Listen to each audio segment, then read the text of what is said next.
Donc, premièrement, je voulais vous mettre en contexte que ce qui donne les grandes orientations des soins et services offerts à la population, bien, c'est les plans d'action interministériels. Donc, il y a des plans d'action interministériels en santé mentale, en dépendance, puis bien sûr en itinérance aussi. Donc, je ne vais pas vous faire une présentation. Ils sont disponibles là, sur Internet si ça vous intéresse d'aller lire un peu là, ce qui est en action. En santé mentale, à Granby, en fait, il y a les équipes de proximité qui sont, on en a parlé un peu là, tantôt, là, le suivi intensif dans le milieu, le CIM, M. Raymond l'a mentionné, le PEP qui a été mentionné aussi par Mme Leclerc, puis le suivi d'intensité variable aussi. Ces équipes-là sont des équipes là, qui sont dans la communauté, donc vraiment à domicile, dans les organismes communautaires, un peu partout. Là, on accompagne vraiment c'est pas une approche très bureau. Puis, on offre une intensité de service qui est requise selon l'usager, les besoins de l'usager. Donc, c'est vraiment là, dans les meilleures pratiques. Il y a des cadres de référence qui sont disponibles également là, sur Internet si ça vous intéresse de lire un petit peu plus précisément qu'est-ce qu'on offre comme service. Je vous invite là, à aller googler cadre de référence. Donc, voilà. Les services en dépendance. Qu'est-ce qui est offert en dépendance? Je le ramasserai après. Ce qu'il faut savoir, c'est que les services en dépendance, historiquement, à Granby, étaient offerts par la Montérégie. Donc, 1er avril 2023, il y a eu une fin de transfert de services là, suite aux grandes fusions des CIS et des CIUS. Donc, la Montérégie a intégré là, le CIUS de l'Estrichus pour l'équipe de Granby, équipe qui est connue là, comme le Virage, donc qui a changé de nom, qui s'appelle maintenant le Centre de réadaptation en dépendance de Granby. Au sein de cette équipe-là, il y a, je vais vous parler de trois différentes offres de services. Donc, premièrement, il y a les services de première ligne en dépendance. Les services de première ligne en dépendance, c'est pour une clientèle là, qui présente des comportements à risque ou qui répondent aux critères d'un trouble léger à modéré à l'usage de substances. Donc, c'est des substances, ça peut être aussi pratique de jeux et hasard, d'argent ou utilisation problématique d'Internet. Là, le territoire pour Granby, ben, c'est Haute-Yamaska, mais il y a ce type de service-là là, à la grandeur du Québec. Donc, c'est des suivis qui sont souvent plus court terme parce que les problématiques sont plus légères. Donc, un accompagnement de 6 à 10 rencontres en individuel. Il peut y avoir des groupes également. On fait de la sensibilisation, de l'éducation, de l'information en lien avec la dépendance, du soutien à la motivation au changement. On vise la gestion autonome de la problématique. On consolide des acquis, on va en prévention de la recherche aussi. Des fois, c'est pas les problèmes de dépendance, c'est un peu un va-et-vient. Là. Il y a des rechutes, ça fait une petite vague, puis on prend la personne où est-ce qu'elle est. Donc, ça peut être de la consolidation parce que c'est une Xème consultation. On va en réduction des méfaits aussi, puis on fait du soutien aux partenaires. Donc, il peut y avoir aussi des discussions de cas qui sont demandées à l'intervenante. Elle peut réfléchir avec vous. Les services de deuxième ligne en dépendance. Comme je vous disais, c'est une équipe qui a été transférée là, au 1er avril 2023. Donc, on est dans l'harmonisation de ce qui était déjà offert en Estrie avec ce qu'on offre à Granby. C'est pour une clientèle là, jeune et adulte. Donc, jeunesse, là, on parle de 12-21 ans. On est présent dans les écoles. On est présent dans la communauté aussi. Là, on peut aller faire des rencontres.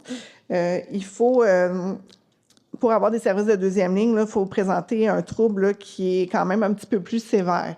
Donc, la problématique est plus ancrée, il y a plus de conséquences. On offre des services, c'est la même équipe qui offre les services en Haute-Yamaska et à la Pommeraye. Donc, c'est une évaluation spécialisée là, qui est par le biais d'outils standardisés. Donc, c'est quand même tout, j'allais dire réglementé, là, c'est peut-être pas le bon mot, là, mais c'est tout par le ministère, là, c'est tout un protocole là, qui est fait dans toutes les régions du Québec. C'est des services de réadaptation externes par l'entremise de groupes thérapeutiques de suivi individuel, puis ça peut être des interventions conjugales aussi. Dans la clientèle, ce que j'ai oublié de vous dire aussi, c'est qu'on a de la clientèle entourage. Donc, les membres des familles qui vivent avec une personne qui a un problème de toxicomanie peuvent avoir un suivi également. Il y a des groupes, il y a du suivi individuel qui se fait, autant pour les jeunes que pour les adultes. On a accès aussi à des services de réadaptation avec hébergement pour la clientèle majeure, des gestions de sevrage en hébergement sous supervision de personnel infirmier 24/7 qui se fait à Sherbrooke. Il y a la gestion de sevrage externe qui est en cours de déploiement à Sherbrooke également. Donc, on ose espérer qu'éventuellement, ça sera offert aussi à Granby. On a le traitement des troubles liés à l'utilisation d'opioïdes, dont je vais vous reparler un petit peu plus tantôt, le service de soutien à l'entourage, puis la portion réinsertion sociale aussi, là, après avoir géré toutes les problématiques. Bon, on peut accompagner les personnes aussi vers une réinsertion. Donc, je vous ai mis là, le schéma. La présentation sera disponible là, par la suite. Là, donc, si vous voulez aller voir un petit peu plus le schéma, ce que je tiens à vous dire, c'est que il y a plusieurs portes d'entrée possibles pour avoir accès aux services, dont venir cogner directement à notre porte et dire « je veux des services ». Là, les usagers peuvent se présenter, venir chercher des services. Les délais d'attente ne sont pas très longs non plus parce qu'on a une obligation d'évaluer dans les 15 jours les problématiques. Donc, on est quand même assez accessible. C'est sûr qu'il y a une notion de volontariat aussi, puis que la personne doit être disponible pour faire une réadaptation là, en dépendance pour avoir nos services. La clinique de traitement agoniste aux opiacés, dans le fond, c'est un nouveau service qui est offert à Granby depuis janvier 2024. On est en déploiement de cette équipe-là. J'entendais M. Raymond tantôt dire c'est pas parfait, puis il y a plusieurs enjeux. On est à la même place. C'est pas parfait, il y a plusieurs enjeux, mais on existe. Puis on vise à s'améliorer. Donc, c'est vraiment pour les adultes qui présentent un trouble d'utilisation aux opiacés. Donc, on a un service médical, médecin, infirmière, travailleur social qui va prendre en charge la personne et qui va l'accompagner. Il y a plusieurs choses qui ont été faites là, dans les derniers mois, dont une activité de concertation avec les pharmacies communautaires pour justement expliquer les problématiques, c'est quoi, qu'est-ce qu'on offre comme service, puis le partenariat avec les pharmacies est très important parce que ce n'est pas des personnes qui vont suivre leur prescription assidûment, donc il y a beaucoup d'ajustements à faire puis de communication à faire. Aussi, je voulais vous dire qu'on a eu un financement là, par ce qu'on appelle le PODS, là, qui est les programmes, j'oublie les acronymes parce que je suis stressée, mais qui est un programme fédéral là, de financement. Donc, on a fait une demande, puis on est en train d'évaluer la stratégie, dans quelle façon on va l'utiliser, mais il y aura probablement ajout d'intervenants puis de services directs aux usagers, assurément. Ce qu'on vise par l'équipe TAO, c'est d'offrir le panier minimal de services là, qui est proposé par l'ESCODI. L'ESCODI, c'est l'équipe de soutien-conseil aux organisations en dépendance et itinérance. Donc, c'est vraiment une équipe spécialisée dans l'implantation de ce genre de services. Donc, c'est ce qui, au bout là, de notre déploiement, qui devrait être offert. Donc, il y a vraiment plus de proximité dans la communauté là, qui est visée. Les autres actions en cours actuellement. Oups, mes feuilles sont...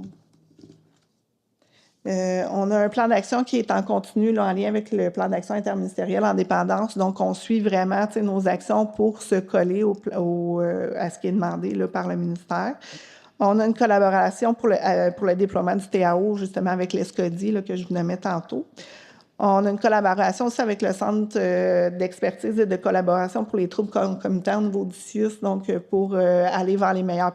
on est déjà dans des bonnes pratiques, mais encore plus s'améliorer. Puis, on participe également à un projet de recherche pour développer des services pour les usagers avec un profil long cours en dépendance. Donc, les usagers qui viennent, qui ressortent, comment on peut mieux les accompagner avec leurs problématiques. Donc, c'est avec une chercheure de l'Université de Montréal qui s'appelle Myriam Beaulieu. Voilà. Merci.